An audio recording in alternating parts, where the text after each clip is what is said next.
E aí, começando esse ano agora de 2023, muita coisa acontecendo ao mesmo tempo. Então, esse episódio a gente dedicou para poder entender o que vem aí pela frente, o que dá pra gente melhorar, se posicionar, se defender e quais são as oportunidades também quando a gente fala de mercado financeiro. Então, esse episódio é para você que se preocupa também com uma gestão patrimonial, em redear suas operações, seja no agro, seja no mercado de alguma maneira. Então, fica com a gente até o final, que esse episódio está sensacional. Roda a vinheta! Bom dia, boa tarde, boa noite! Seja muito bem-vindo para mais um episódio do nosso querido podcast Agro 2. Agora é oficial, estamos em 2023. E para falar desse assunto, né, agora sobre o que vem pela frente, o que a gente pode esperar das surpresinhas, né, já que a gente acompanhou aí nesse final de ano, o Ibov derreteu, né, o mercado ficou aí meio nervoso, né, o senhor mercado, mas enfim, vamos falar com quem entende do assunto para poder discutir de forma do mais inteligente e mais esclarecedora possível. Então, para isso, aqui a gente trouxe ele, figurinha repetida nesse podcast, né? Já tá até pagando boleto já do podcast. É o Rodolfo Torres. Como é que você tá, Rodolfão? Fala, Pedrão, tranquilo? Bom demais. Obrigado mais uma vez por convidar aqui pro podcast.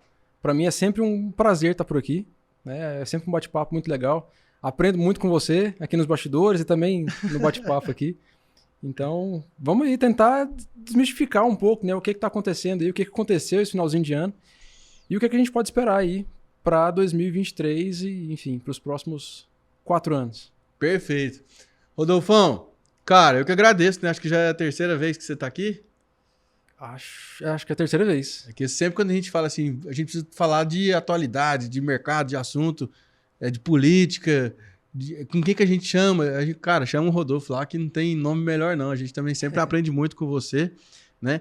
E por isso que a gente sempre chama você para falar desses assuntos cabeludos, né? Porque esse ano agora promete, né, Rodolfão? Esse ano vai ser bom a gente entender onde a gente está e o que a gente pode esperar daqui para frente. Lembrando que o último assunto que eu vim falar aqui, antes de estar aqui com o Ronaldo, foi falar sobre a guerra da Ucrânia, né? Guerra da Ucrânia. Que também foi um outro assunto que foi bem cabuloso aí pra gente. Pois bem é, complicado. né, cara? E aí tá rolando até hoje, hein? Até hoje. Que loucura. Eu achei que essa guerra da Ucrânia fosse ser um pouco mais rápida. Pois é, né? Assim, a Ucrânia tá resistindo bem, lógico, né? Ela tá tendo a ajuda da OTAN, Sim. né? Que tá ali indiretamente ajudando, né? Sim. Mas eu já ouvi falar que a máquina de guerra russa também tá acabando o combustível, né? Porque essa guerra é muito cara, né? Então, eu tava vendo em torno de $1 bilhão por dia. Uma coisa que eu sempre desconfiei foi assim, as primeiras mensagens que a Rússia passou foi, poxa, em uma semana a gente resolve o negócio. Foi passando um mês, 2, eu falei, a Rússia não tem essa bala toda. Não, eu acho que inclusive já vários especialistas também já afirmaram que essa guerra a Rússia não ganha mais. Sim. Já é um caminho sem volta, né? O Putin, acho que ele pode inclusive cair a qualquer momento. O medo que eu tinha era a Rússia usar armas químicas ou nucleares e tal. Esse era o medo que eu tinha. Isso aí é tenso. E que assim, não quero ser aqui leviano no que eu vou falar, mas eu duvido que ele tenha. Se tivesse, teria usado. É, né? Eu acho tá que estranho, né? Tá estranho. Então eu de fato acho que ele não tem essa pólvora toda, não. Não, eu vi, a gente cansou de ver reportagem falando que acaba combustível de tanque de guerra, acaba munição de soldado, Sim. Avião não tem jeito de voar porque também não tem combustível. Você viu isso também ou não? Sim. E a Ucrânia começou a atacar territórios dentro da Rússia, né? Então a Rússia tinha lá um centro de distribuição de munições ou de combustível próximo à fronteira. A Ucrânia está bombardeando lá para que a Rússia não tenha condições de mandar suprimentos para dentro da Ucrânia para combater. Então a Ucrânia sofreu bastante, porque a Rússia invadiu bastante.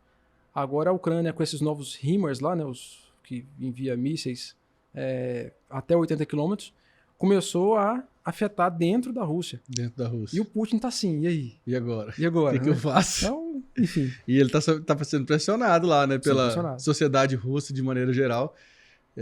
Tá tendo que trabalhar muito bem a questão do controle social lá, porque o povo tá se revoltando com ele já, né? Tá ficando complicado. Mas vamos mudar de assunto, né? Vamos falar de Brasil. Vamos falar do nosso Brasilzão, apesar de que, né, tá tudo relacionado hoje em dia, né? Mundo globalização. Você viu aí, cara, que depois dessas eleições agora, né, parece que o mercado não gostou muito de quem foi eleito. Ou é só impressão? Sem clubismo. Sem clubismo. O mercado, alguns gestores começaram a falar, não, vamos com calma que não vai ser tão ruim assim e tal. A cabeça é outra. Mas o que a gente está vendo é que a cabeça é basicamente a mesma, né? A gente pode ver isso pelas indicações que nós tivemos aí nesse finalzinho de ano. Uma das mais expressivas, Haddad, Ministério da Fazenda, e o Mercadante no BNDES. O que isso traz um sinal claríssimo para o mercado de que esse novo governo não está afim de fazer um controle fiscal, um controle de gastos para que o país possa crescer. Ou de fazer mudanças realmente profundas, né? Porque é o mais do mesmo, né? É o mais do mesmo. Mais do mesmo, né? E um pouquinho mais apimentado com o segundo governo Dilma, né? Que o Lula hoje está muito mais próximo do segundo governo Dilma do que do primeiro governo Lula, que foi lá em 2002, desculpa. Exatamente. E eu achei, Rodolfo, que até aquela situação mesmo em que o Lula anunciou o Haddad e o Mercadante, anunciou o Mercadante para o BNDES lá no meio do evento, enquanto o mercado estava aberto, que sacudiu a bolsa, né, recentemente. Cara, eu achei aquilo lá, assim, peitou o mercado. Para não falar outro nome, né? Sim. Querendo medir força mesmo com o mercado. O que você achou disso? Assim, falando um pouquinho do primeiro anúncio, que foi o Haddad, que para mim já foi bem catastrófico. Haddad é declaradamente comunista, né? Enfim, se ele tem essa visão, beleza, que tem. Tá tudo certo, né? O país democrático, todo mundo pode ter a sua opinião, inclusive você também que tá assistindo, tá? Aqui, eu sempre gosto de falar, Rodolfo. Sim. Claro, todos temos as nossas convicções, as nossas crenças, mas a nossa discussão aqui ela é técnica, pautada em cima de números, em cima do que vem acontecendo. Independente se vai para um lado ou se vai para o outro, cara, não, deixa de ser burro, tá bom? Não, cinza também é cor, viu, Rodolfo? Sim. Não é só preto e branco, não. Cinza também é cor. E eu tô aqui mostrando a minha visão. A outra pessoa pode ter a visão dele, enfim. Lógico. A convivência é pacífica. Eu gosto muito de aprender, inclusive com quem pensa diferente de mim, né? Mas a indicação do Lula, ele já foi ministro da Educação no governo Dilma e tudo. Já tem uma passagem pelo governo, né, de forma geral do PT ali. Ele é um advogado, tem um mestrado em economia, então ele não tem uma formação acadêmica completa, vamos dizer assim, em economia, e que, por sinal, tem alguns vídeos falando que ele nunca estudou economia, estudou 2 meses, passar na... Ele mesmo falando, Ele mesmo falando, que estudou 2 meses para poder passar na prova da Ampec e ainda assim colou, né? Então, enfim, declaração dele, né? E, por último, ele fez um doutorado em filosofia. Então, a gente olha assim, será que ele tem realmente uma capacidade técnica? Comparando com o Paulo Guedes, comparando com o Henrique Meirelles, que foi do governo Lula. Poxa, você colocar Meirelles, um nome bom pra caramba. Depois você vem Paulo Guedes, liberal, escola de Chicago e tudo. Aí você vem com a Haddad, você fala assim, pô, cara, que retrocesso. Dói, não dói, cara? Dói. Então, assim, que retrocesso. E o que o governo está querendo passar com a indicação do Haddad? A gente está preocupado com gastos públicos. Perfeito. Tá? O que o Haddad defende? Ele defende que o motor da economia é o Estado. É o Estado que promove o crescimento da economia. Como? Injetando dinheiro. Que jeito aí? E essa injeção de dinheiro é imprimindo moeda. Então ele vai fortalecer construção civil, não é ruim, tá? Gera mão de obra, gera renda, gera um monte de coisa. Agora, é o Estado colocando dinheiro. O dinheiro do Estado é limitado. É igual a sua renda, Pedro. Você ganha, sei lá, vou chutar aqui, você ganha 20 mil reais por mês. Meu sonho. Você pode gastar quanto? Até 20 mil. Até 20 mil. Só que o Estado tem uma máquina, tem uma impressora de dinheiro. Aí que acaba ele, não, imprime mais 10 mil. Imprime mais 10 mil. Só que o dinheiro perde valor. Né? Então a gente, para ficar assim... Muita oferta, né? Muita oferta. Então beleza, aqui a gente tem 2 canecas. Quanto custa a caneca? Custa 40 reais. Beleza, põe mais 2. Custa quanto? 40. Põe mais 50. Quanto vai custar agora? Eu te faço a promoção, é 35. Ou seja, eu tenho muita caneca para vender. Uhum. Do mesmo jeito, é o dinheiro pro outro lado. Eu tenho muito dinheiro. Você acha que se eu gastar R$40 numa caneca é muita coisa? Não. Agora, meu dinheiro está acabando. Gastar R$40 numa caneca fica cada vez mais caro. Então, se eu vou imprimindo muito dinheiro, a caneca, para compensar o dinheiro que eu tenho, ela teria que subir muito. Ou seja, ela teria que ir para R$1.000. Para que eu, com muito dinheiro, com R$1 milhão, fale assim, tá, R$1.000 já começou a... Voltar. Isso chama inflação. Uhum. Oferta e procura. É a balança que a gente tem dos dois lados. Se eu tenho muito dinheiro, os produtos vão ficar mais caros. Perfeito. Então, se eu tenho muito dinheiro no mercado, o dinheiro fica mais caro. Mais oferta de capital. Justamente. Então, isso gera inflação no final da linha. E a indicação do Haddad é claro, é isso. Vamos voltar a PAC, enfim, essas obras que começaram e não acabaram. Nunca termina, Nunca terminam. Cheio de escândalo. Cheio de escândalo. A gente viu, durante todo o governo PT, estágio de futebol, transposição do São Francisco que não terminou, iniciar duplicação de rodovia não terminava, refinaria Abreu e Lima, que era para custar sei lá quantos bilhões, está custando 3 vezes, 10 vezes mais. A gente sabe que eles são muito bons para começar, né? Para terminar. A compra da refinaria em Passadina. Então esse governo acha que o dinheiro é infinito. E o dinheiro não é infinito. O que isso pode ocasionar no futuro? A primeira coisa, inflação. A segunda coisa, aumento de impostos. É certeza, batata. E o governo falou que não vai privatizar nada. Se você não privatiza, você não tem dinheiro entrando. Poxa, esse aqui é um bem que eu tenho. Custa R$40. Estou precisando de dinheiro? Vende. Agora o governo não quer privatizar. Por quê? Porque aqui ele coloca os cargos dele. Cabide, né? Banco do Brasil, Petrobras, Eletrobras, e aí vai um BNDES. monte. BNDES, Mercadante no BNDES. E isso é cabide de emprego. A chamada carreta furacão, né, que é a equipe de transição. 1.000 pessoas. 1.000 pessoas? 1.000 pessoas. Aí, não, mas calma aí, só 20 pessoas são remuneradas. Pedrão, você vai trabalhar de graça? Eu posso estar trabalhando de graça por um tempo, mas de olho em alguma coisa. Lógico. Pedro, eu vou trabalhar no podcast aqui para você. Da agora até junho. E em junho a gente conversa. Vamos conversar o quê? Eu vou querer alguma coisa. Trabalhei de graça. Eu investi meu tempo aqui durante 6 meses para chegar no final e falar assim, Pedrão, obrigado, foi boa a experiência, não quero nada de você. Igual aquele cara, né? Aquele amigo gente boa que levou o presidente lá pra COP27, né? No avião dele de carona lá, o cara da Qualicorp. Da Qualicorp. Mas é porque ele é gente boa, gente né? Boa. Não é porque... Imagina, você acha que ele vai ter algum interesse? Você tem ideia de quanto custa uma hora de voo daquele modelo de avião? Eu vi lá, R$40 mil. $10 mil a hora de voo, cara. Você gasta 14, 15 horas para atravessar o Atlântico inteiro e chegar na COP. Para ir. Mais 14, 15 para voltar. Para voltar, né? De viagem graça. de 3, 4 milhões, né, de reais, né? De graça. Não, aí quer me chamar de bobo, de ingênuo, quer achar que eu, enfim... Não, mas ele é gente boa. Ele é gente boa. Tá bem intencionado, né? Mas, cara, porque assim, esse aí é um filme que a gente já viu, né? A gente já... Talvez não a molecada mais nova, né? Essa molecada agora aí de 20 anos, de Sim. 18 anos, que eu acho que eles não pegaram essa fase aí, né, cara? 2002 ali. 2002, aí. Não tô defendendo o outro lado, nem falando que ele seria perfeito, mas, cara, esse governo do Bolsonaro teve todos os problemas do mundo, todos os defeitos do mundo? Teve, cara, teve. Mas só que ele não passou por 20 processos, não foi condenado por tantos juízes, não tinha 3 mil provas, né? Sim. Pode ser que no futuro apareça, seja condenado, pau nele também, Sim. né? Mas realmente eu acho que foi um retrocesso, né, cara? Essa eleição aí.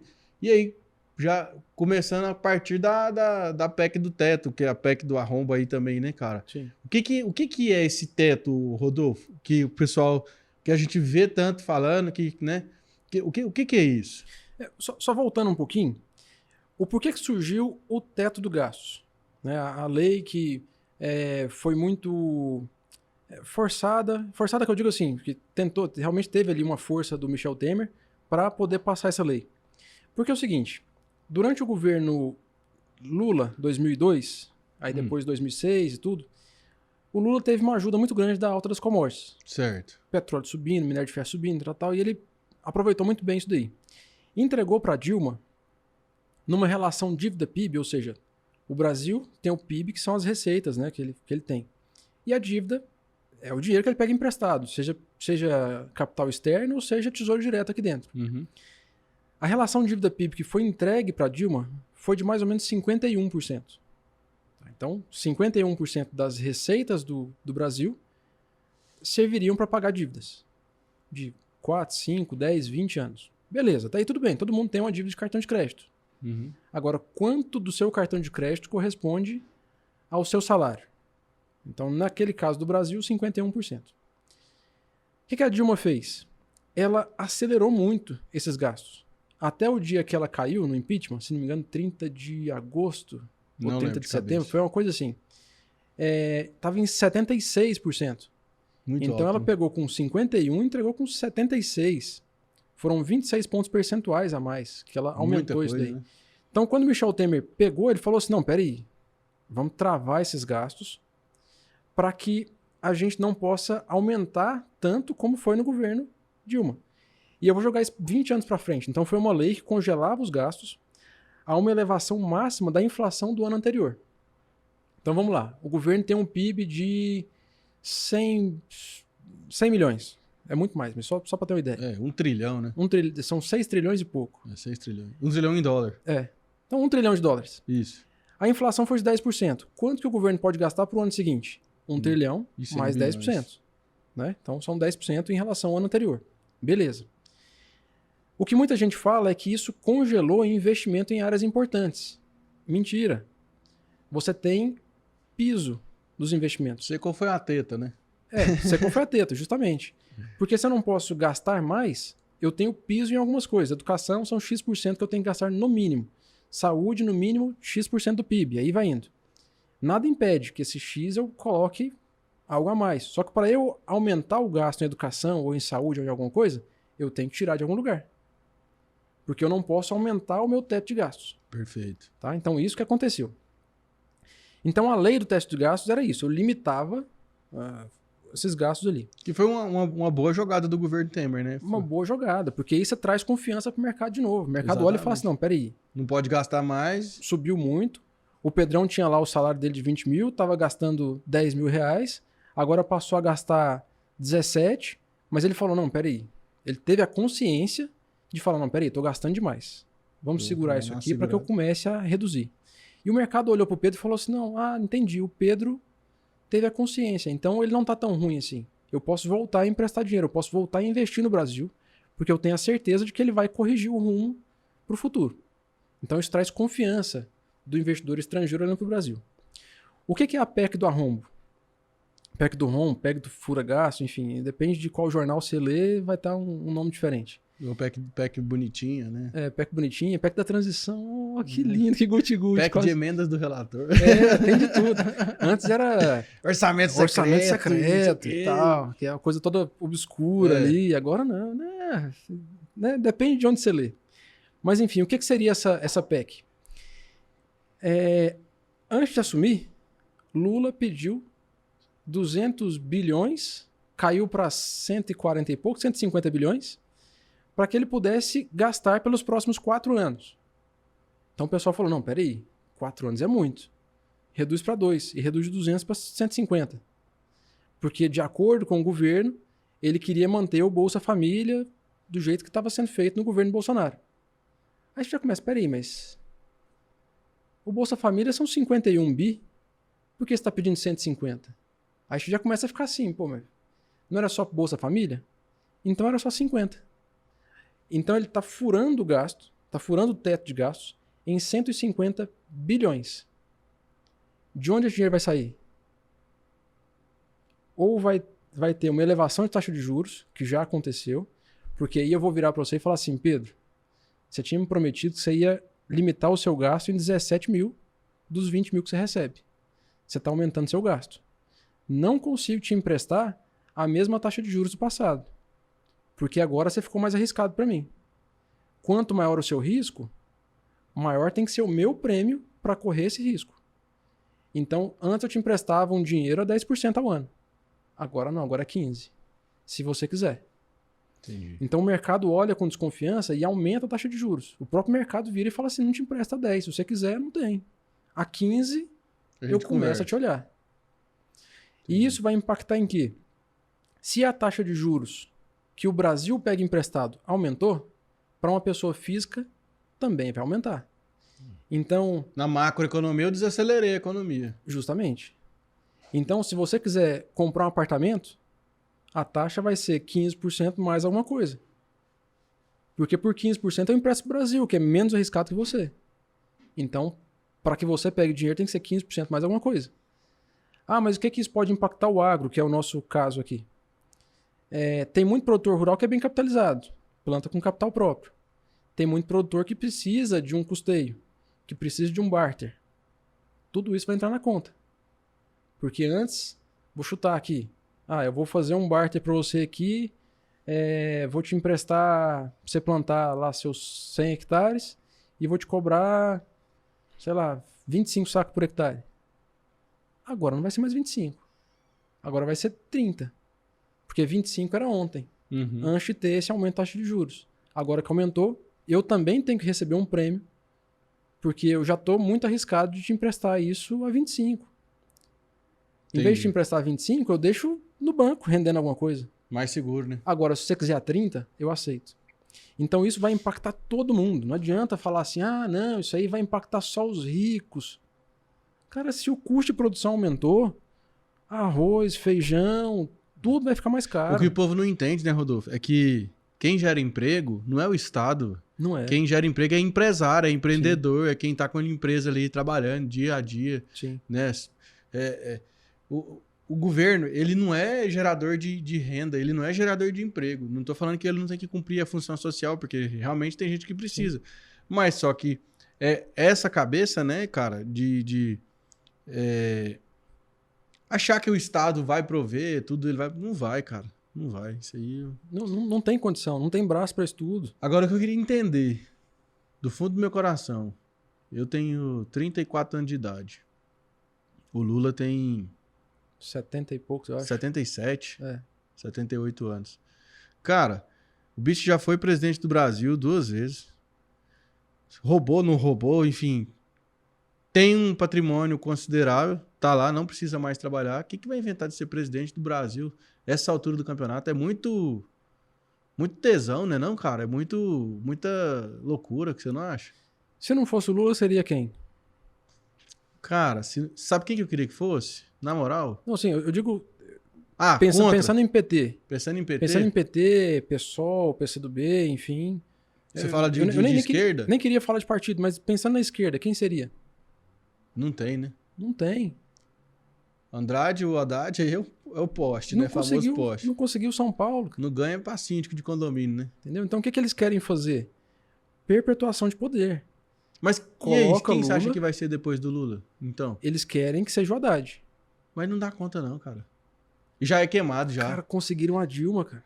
Não, mas a Dilma vinha numa boa fase na Casa Civil, Sim. Né? Ela tinha um certo respeito. O Haddad, cara, tomou uma peia em São Paulo, do Tarcísio, Sim. Contra toda a mídia, né, que veio falando que o Haddad estava em primeiro.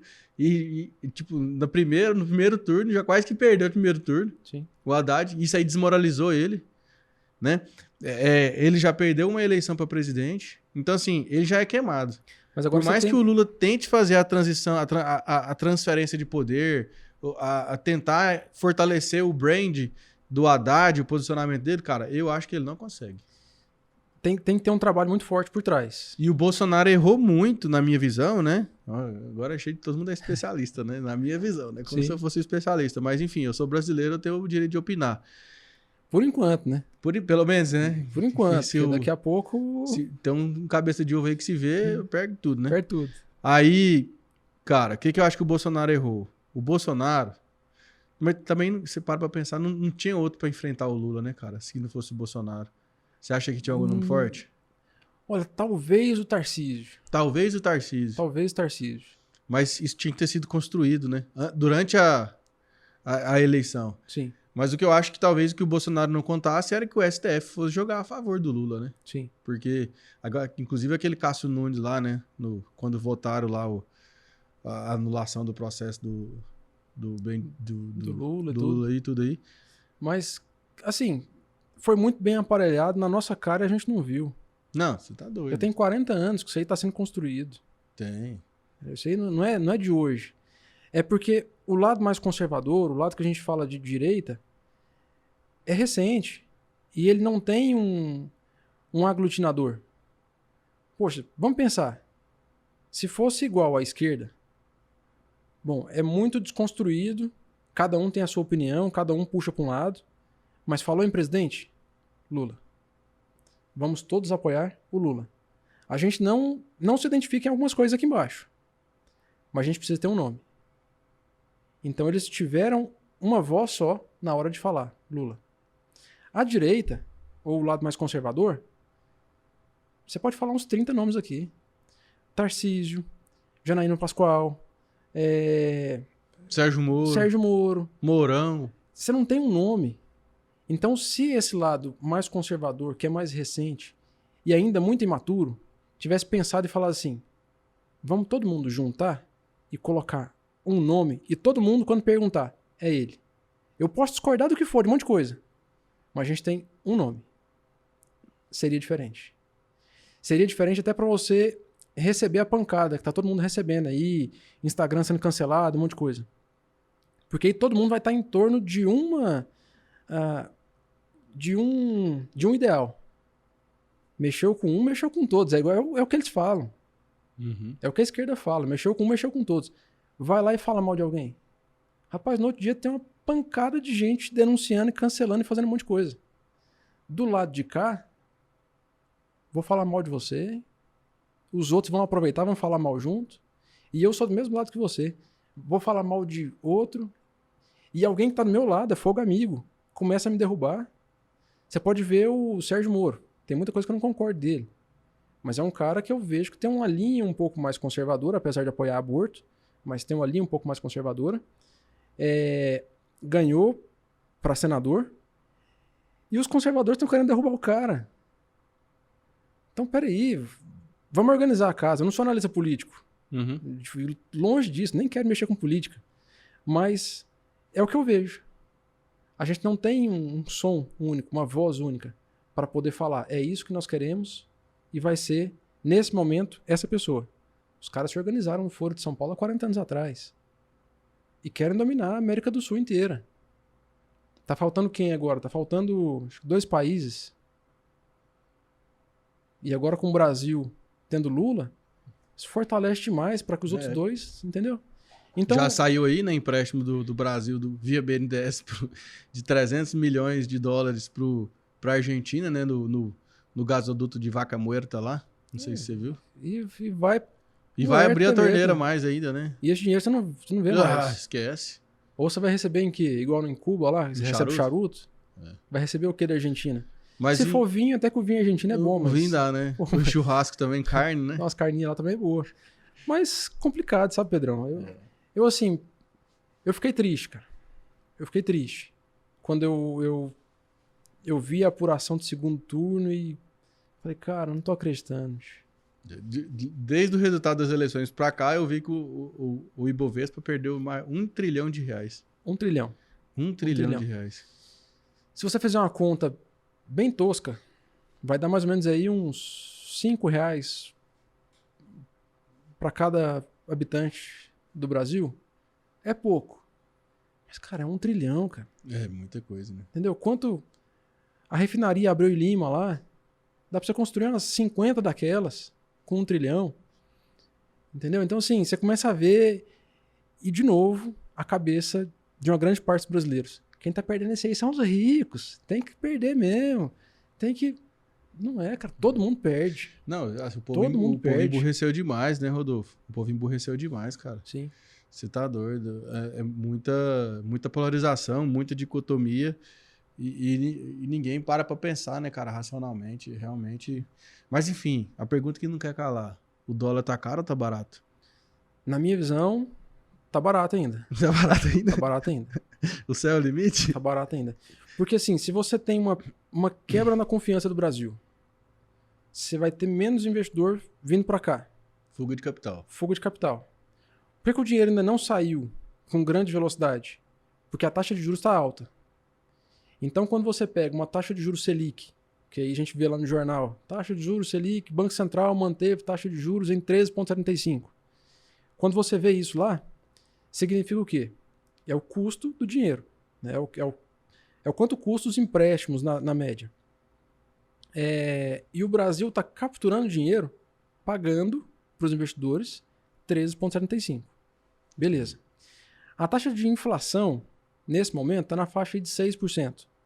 Então você pega 13 menos 6, 14 menos 6, você vai ter aí mais ou menos uns 8% de taxa de juro real. É uma das maiores taxas de juro real do mundo. Você ganha 8% acima da inflação. É muito, né? Isso é muito. E para o rentista, para quem tem grana, isso é muito bom. Aí é lindo, né? Isso é muito bom. Você ter 8% isento de inflação, ótimo. Tira imposto de renda, tira aí 15% de imposto de renda, te sobra 7%. Pô, 7% isento de imposto de renda e isento de inflação todo ano. Tipo, você pega um cara que tem R$1 milhão aplicado, no final do ano ele pegou 70 mil limpinho no bolso. Limpinho. Mais de 5 mil reais por mês. Justamente. Então o cara ficou bem. Uhum. Ficou bem. Então para quem tem dinheiro... Rodolfo, mas a taxa básica da Argentina tá 50% aí. É só investir lá, ué. Mas você não tem confiança. Entendeu? Então essa é a grande questão. Você investiria na Argentina? Complicado. Talvez 1% do patrimônio, 2%. Mas é complicado, porque perdeu a confiança. Perdeu a confiança. E o que acontece quando você perde a confiança? Fuga de capital. Hoje, se você quiser comprar dólar na Argentina, dificilmente você vai conseguir comprar numa casa de câmbio, só no mercado paralelo. Só no mercado paralelo que vale o dobro, né? Porque o governo não deixa para evitar essa fuga de capital, né? E ninguém anima a investir lá. Ninguém quer montar um frigorífico lá. E se eu não monto frigorífico, ou qualquer outro tipo de indústria, eu não vou gerar emprego. Uhum. Se eu não gero emprego, falta produto. Cara, eu vi que a Bayer saiu da Argentina. A Bayer. E tem mercado para ela ali. Hein? Não, você tá doido. Para soja, enfim, produção. Muito. Então, assim, pra Bayer virar e falar assim, não quero mais trabalhar na Argentina, é porque o trem tá feio. Tá feio. É porque a perspectiva não é interessante. Eu fico pensando que assim, o agro da Argentina é potência, cara. Sim. Potência. Compete com o Brasil. Um dos maiores produtores de soja do mundo. Sim. Argentina. Sim. Agora, dessa situação, né, cara, deve estar bem desafiador lá, né, cara? Complicado assim. Eu não digo que o Brasil vai chegar lá. Mas é quando você olha pra esquina e fala assim, a Argentina tá bem ali, cara. É. E 2 quadras pra frente tá a Venezuela. Uhum. Falta muito pra chegar lá? Falta. Mas também... Não demora se soltar a peia direito. Se você fizer as coisas erradas, não demora assim não. No início do Plano Real, a taxa básica de juros era na faixa de 25% a 28%, se não me engano. Nossa, é dinheiro demais, né? Era dinheiro demais. Você colocava R$100, emprestava pro governo, no final do ano você tinha 130 quase. Aí não compensa empreender, né? Correr risco, tomar risco de capital, de empresa, né, cara? É melhor. Não compensa. Melhor você deixar investido. Aí você gera menos emprego. Então, taxa alta de juros, você desacelera toda uma economia. Então, por isso que é ruim você deixar a taxa muito alta. Por isso que no início do governo Bolsonaro, Paulo Guedes tentou ao máximo forçar a taxa de juros para 2%, que foi a mínima histórica. Uhum. Por quê? Porque aí eu viro e falo assim, poxa, vou receber 2% ao ano se eu deixar investido? Não, vou me arriscar. Vou montar uma empresa, vou montar um negócio. Justamente. Ou vou investir na bolsa. Vou investir em qualquer coisa, mas não vale a pena deixar o dinheiro parado. Então, com isso, você gera, você gira a economia, gera emprego, joga os produtos lá para baixo. Porque e a gente estava indo no caminho, né, cara? Tava indo no caminho. Aí veio uma pandemia, complicou muito, porque aí travou tudo, todo mundo ficou em casa, e o governo teve que gastar absurdamente. Eu até trouxe um gráfico aqui, eu vou deixar ele com você depois. Oh. E, enfim, eu não sei se dá para colocar aqui depois no podcast, mas só para a gente ter uma noção. Como eu tinha falado, a Dilma entregou com 70% de dívida PIB. Durante a pandemia, essa dívida PIB chegou a 88%. Eu peguei 2018, tô pensando assim, como se eu fosse o Paulo Guedes. Peguei 2018, 74% de dívida PIB. No meio da pandemia, joguei para 88%, porque eu tive muitos gastos. Hospital de campanha, tal, auxílio, aquele monte de coisa. Joguei para 88%. Cara, 2 anos depois, a gente tá voltando a 76%. Muito rápido, né? E eu te falo uma coisa. Se a gente tivesse mais 4 anos, voltaria para 60%. Ou menos, né? Porque aí você tem um enxugamento da máquina pública. Você não tem... Tá criando mais, sei lá... Quantos ministérios? 15 ministérios aí. Cada ministério é mais dinheiro. É mais dinheiro. É mais gente. É sem falar que as estatais agora que deram lucro, né, cara? Agora que deram lucro. Aí eu quero ver daqui 2, 3, 4 anos se os Correios vão dar lucro. Eu quero ver como é que vai ser. A própria Petrobras mesmo, né, cara? Fechou o ano aí com 200 bilhões de reais de lucro. Até um tempo atrás ela valia 200 bilhões. Hoje ela deu lucro de 200 bilhões. Sim.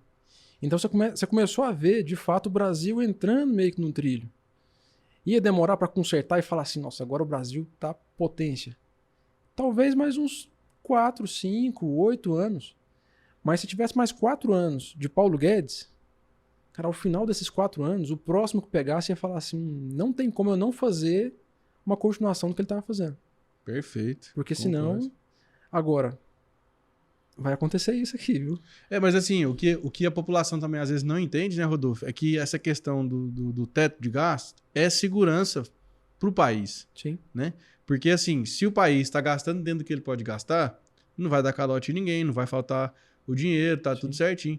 Então, a partir do momento que você desrespeita isso, se você entra no cheque especial, você entra no juro do cartão, que é 13% ao mês, por exemplo, aí foi embora o boi com a corda. Aí vira uma bola de neve.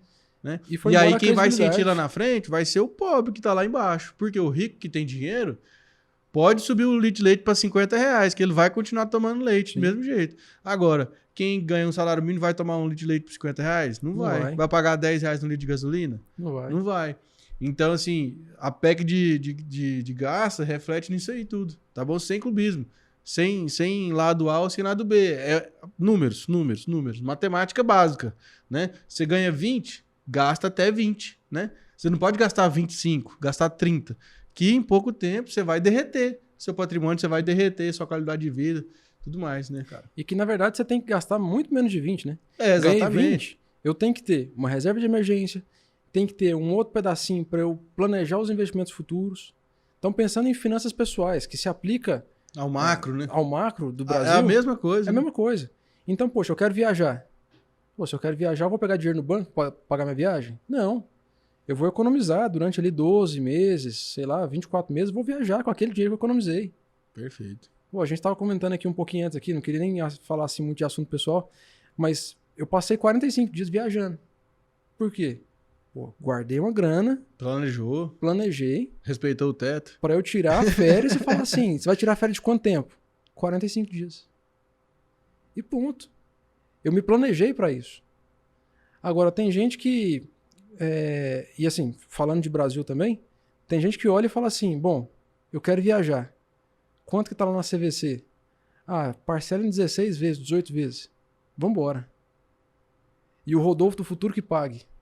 Amigo, se lá na frente você quebrar a mão e não conseguir trabalhar, quebrar uma perna e não conseguir trabalhar, perder o emprego e não conseguir pagar, você ficou endividado e aquilo ali vira uma bola de neve gigantesca. E o Brasil do mesmo jeito.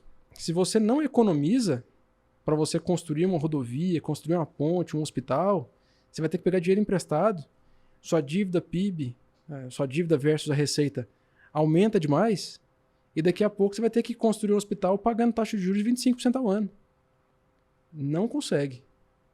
Não consegue.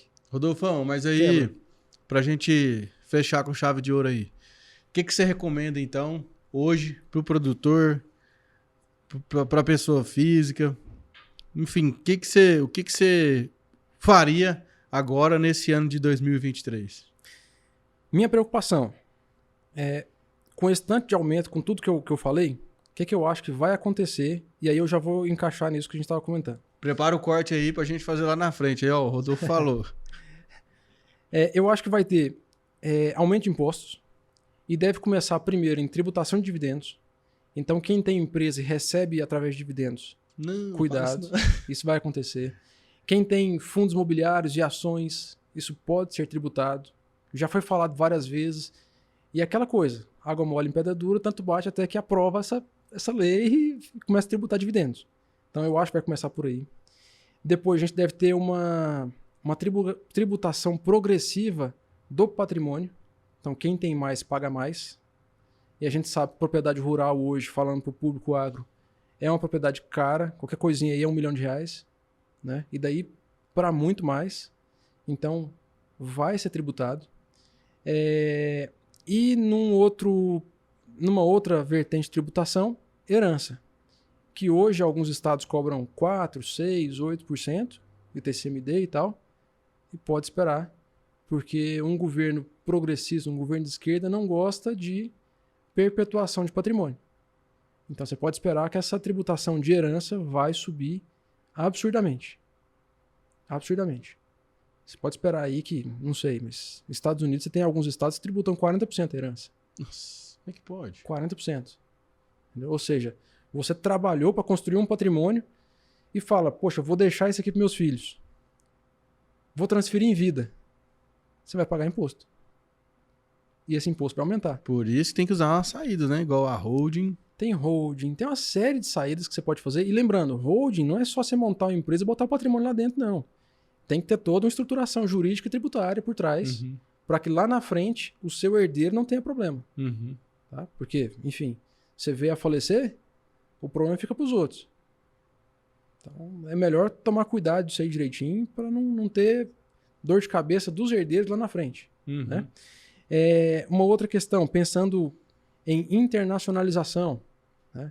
É ter realmente um patrimônio, uma parte do patrimônio em dólar, porque eu acho que faz sentido. Falando há 10 anos atrás, eu não pensava... Você fala em ações ou em moeda? Em ações, em renda fixa, moeda. Renda fixa lá nos Estados Unidos? Lá nos Estados Unidos. Então eu acho que faz muito sentido. Até uma questão de trocar a jurisdição, ou seja, você montar uma estrutura para que esse patrimônio de fato fique lá fora, tá? Que você declare tudo certinho. Não estou falando nada de você montar fazer uma... offshore, né? Até seria um offshore, mas não um offshore fora da legislação. Estou falando para fazer tudo certinho, tudo dentro da lei. Mas mudar de fato a jurisdição disso, para que você deixe lá fora, até para que, num caso de sucessão, de herança, esse dinheiro seja tributado lá fora ou até nem tributado, dependendo de onde você vai montar essa estrutura, onde os seus filhos seriam sócios dessa empresa, dessa holding lá fora. Né?